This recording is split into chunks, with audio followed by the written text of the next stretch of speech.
Hello, guys, once again. Today's topic of discussion is about the animals, whether the animals should be used for scientific researches or not. So, the viewpoint which I'm holding regarding this topic, I'm sure that it won't be liked by much of the audiences.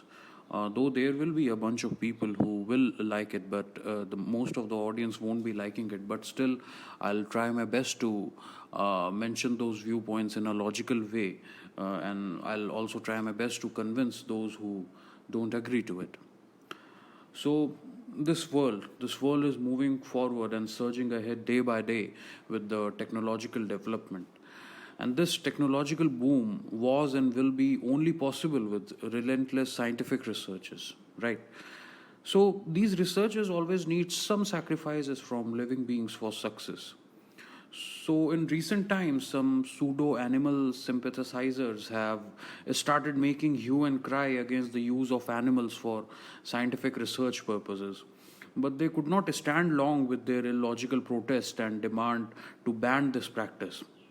Scores of thinkers for human welfare just put a candid query before them whether the health and life of human generations to come is more important or a meager number of animals. The misdirected and misconceived activists could not answer back reasonably, and the outcry faded away with a U turn. In fact, the number of animals utilized during research purpose is far, far less than the number of these animals which are made to be breeded and nurtured by human beings with utmost love, care, and tenderness. Moreover, instead of stating animals consumed, it should be appreciated by saying that animals are sacrificed for the great human cause. Today, innumerable number of vaccines and medicines are being invented and discovered to fight against diseases.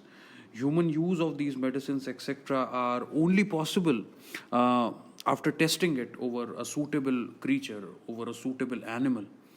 We, of course, heartily appreciate the help and contributions of these animals in scientific researches and various discoveries and inventions. But in order to justify the ongoing practice of animal sacrifices, I would like to mention one statement of Charles Darwin. He has very rightly said that there is a struggle for existence between human and animals where humans are superior and win the struggle. And I would beg to conclude with the lines of George Ellison that animals are such agreeable friends, they ask no questions and pass no criticism. Okay, so I lighted up a fire by saying this, but I know that there will be many people opposing this, but that's my viewpoint about it. And anyone who is for this motion or against this motion, please let me know your viewpoints on my email ID, or you can also post it here in the comment section below. Thank you, guys. Thanks for listening. Take care. Bye bye.